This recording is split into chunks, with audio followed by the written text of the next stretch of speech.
Ողջույն։ 2018 թվականից ի վեր բոլոր նրանց, ովքեր քննադատական խոսք են հնչեցնում Նիկոլ Փաշինյանի այս իշխանության հասցեին, փաշինյանականները, նրանց աջակցող ֆեյքերը միշտ այս մեկնաբանությունն են գրում. նախկինների ժամանակ ռիսկ կանեիք, գրեիք, խոսեիք, ձեզ սենց կանեին, նենց կանեին, կբռնեին, կսպանեին եւ այլն։ Սա ասում էին անգամ այն ժամանակ, երբ քննադատական խոսքի պատճառով բանտում մահացավ Արմեն Գրիգորյանը։ Սա ասում էին նաև այն ժամանակ, երբ քննադատական հայացքների պատճառով Երևան TD-ի խմբագրություն ներխուժեցին ԱԱԾ-ականները, քննչականը, ոստիկանությունը համատեղ եւ արգրավվեցին մեր համակարգիչները։ Հիմա չեն գրում էլ 1000-ից 1, որովհետեւ հիմա խոսելու, գրառումներ անելու համար այնպիսի այլանդակությունների է դիմում իշխանությունը, որ նախկինում երբեք չի եղել։ 2018-ից առաջ չեմ հիշում հեռուստատեսային ելույթների գրառումների համար տասնյակ մարդկանց կալանավորեին, քրեական գործեր հարուցեին։ Այո, գործողությունների համար եղել են, ելույթների համար բացառիկ դեպքերում։ Իսկ այսօր քրեական գործերը բազմաթիվ են՝ Միքայել Սրբազան, Բագրատ Սրբազան, Արթուր Սարգսյան, Ռուբեն Հակոբյան, Սամվել Կարապետյան, Արսեն Ղուկասյան, Արա Ռոստոմյան, Գարիկ Գալեյան, Լիդա Մանթաշյան, Իգոր Սարգսյան, Տիգրան Գալստյան,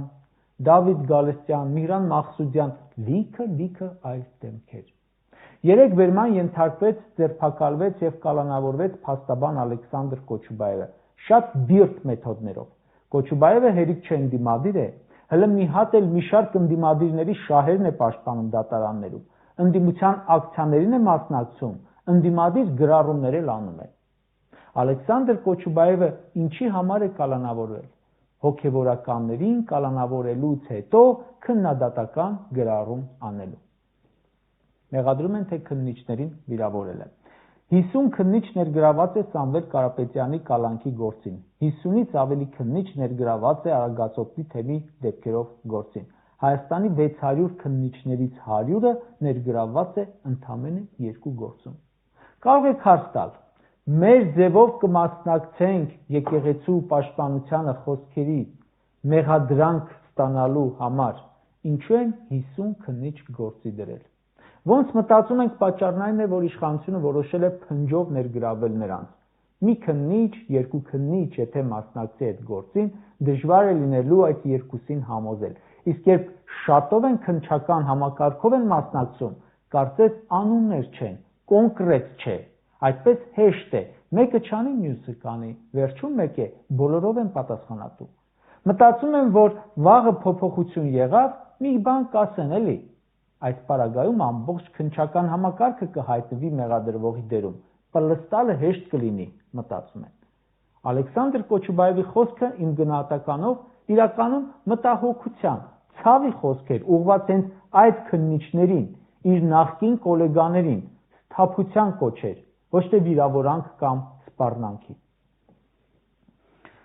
Ալեքսանդր Կոչուբաևը բարձրաձայնել է այն, ինչ իմ կարծիքով ասում ու մտածում է ՀՀ բնակչության գրեթե ամբողջությունը։ Աշխարհասփյուր հայերը, սրբազաններին կալանքի տարած դատախազների, քննիչների, դատավորների մասին հայ ժողովուրդը իսկ ինչ պետք է մտածի։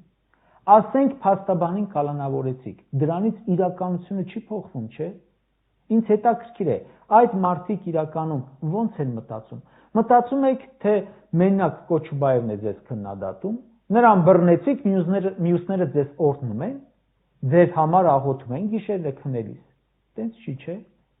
Գուցե հանրությունը ավելի զուսպ արտահայտվի հրապարակայնորեն, բայց ոչ հրապարակային տեսեք ինչեր են խոսում։ Նա, ով կալանավորել է Սրբազանին, կլինի այն ԱԱԾ-ականը, որ մտել է Արագածոտնի թեմ, կամ Մայրաթոր, կամ Շիրակի թեմ, կլինի այն ոստիկանը, որ ձեռնաշղթա է հագցրել, կլինի այն ոստիկանը, ում մեքենայով տեղափոխել են, կլինի այն քննիչը, որ հարցաքննել է, այն դատախազը, որ ներկայացրել է որպես մեղադրանքի պաշտպան, ու այն դատավորը, որ կալանք է տվել, ու այն մարդիկ, որոնցից ամեն մեկը իր ենթակային հրահանգել է, այդ բոլորը պետք է պատրաստ լինեն լսելու իրենց հասցեին համապատասխան արտահայտություն, քննադատություն, ու դա նորմալ է։ Ժողովուրդ ասում է՝ մի նեղացեք, որ ձեզ քննադատում են, քննիչներ, դատախազներ, դատավորներ, լսեք, գլուխներդ կախ կամ չլսելու տվեք։ Դա մեկ է, ձեզ չի ներվելու։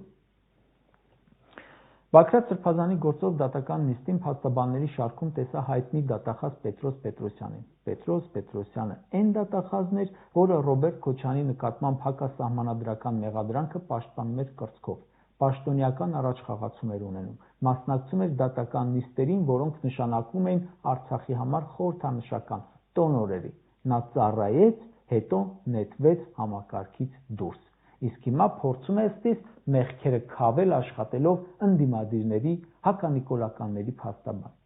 Ինչ եք կարծում։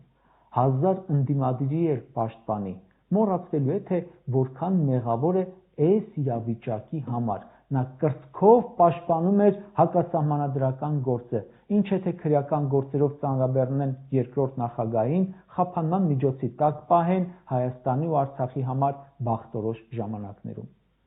Դատախազներին, քննիչներին առաջարկում եմ լավ հիշել դատախազ, իսկ այժմ փաստաբան Պետրոսյանի օրինակը։ Կոչուբաևի գրառումը այս մասին է։ Վերջին մեկ շաբաթում տեսանք հոգևորականների եւ սրբազանների կալանք, տեսանք ազատամարտիկ Աշոտ Երկաթի ազատազրկում, փաստաբանների կալանք, բարերար Սամվել Կարապետյանի կալանքի երկարաձգում։ Փաշինյանի նպատակը ինձ համար պարզ է։ Կարծում եմ վախ գցելն է մարդկանց մեջ։ Ստացվում է նրա մոտ։ Քաղաքական գործիչների կալանքից, քրեական գործերից հետո որևէ քաղաքական գործիչ վախեցել է խոսել։ Ոչ, քննադատությունը ամեն դեպքում չի պակասել, որովհետև չի էլ կարող պակասել։ Փաստաբան Կոչուբաևի կալանքից հետո փաստաբանները վախենում են խոսել։ Ոչ։ Լրատվականների նկատմամբ ճնշումներից հետո մենք վախենում ենք խոսել, գրել։ Ոչ։ Եթե ասեմ չի կարողանում դրանով ընդհանրապես վախ սերմանել, սուտ կլինի։ Օրինակ, երբ փողոցներում հարցումներ են կանում, կան մարդիկ, շարքային քաղաքացիներ, որ կաշկանդվում են խոսել, տեսախցիկների առաջ վախենում են, գործարարներ կան, որ վախենում են, պետհիմնարկներում աշխատողները վախենում են, բայց հարցը այն է, որ այդ վախեցողները վախից չեն դառնում, չէ՞ Նիկոլական։ Վախով ոչ Նիկոլական կդառնան, եթե անգամ դառնան ՔՊԱ-կան, ոչ էլ վախով կընտրեն իշխանությանը, ավելին անհամբեր կսպասեն ընտրություններին։ Այն որ արգելում են իշխանականները մասնակցել քաղբանտարկյալների մասին հանրահավաքին, դրանից մասնակիցների թիվը գուցե փոքրանա, բայց ընդդիմադիր տրամադրությունների երկրում չեն պակասի, չէ՞։ Կարճ ասած։ 2018 թվականի հունիսին խորհրդարանի ամբիոնից Նիկոլն ասում է. ինչպես կարող է մարդը երջանիկ լինել մի հանրությունում, երբ փողոց դուրս գալիս, առաջին բանը, որ տեսնում է, ուրիշների ագրեսիվ դժբախտ դեմքերն են։ Մեր հեղափոխությունից հետո, ասում է, մարդկանց դեմքին ժպիտ է հայտնվել եւ ասում է, ինձ համար ամենակարևոր արժեքը մարդկանց ժպիտն է, մեր կառավարության գործունեության արդյունքում մարդիկ այդ ժպիտից չեն զրկվելու։ Նիկոլն է ասում 18 թվին։ Ձեր կառավարման ժամանակ տեսեք մարդիկ ինչերից են զրկվել, ոչ միայն ժպիտից, այլև հայրենիքից, այլև տնից, կյանքից, հարազատներից, ազատությունից, ամեն ինչից։ Նայեք մարդկանց դեմքերին հիմա ամենուր, տեսեք այսքան տխրություն, նաև այսքան ատելություն, նաև անհուսալի հայացք, տեսել եք։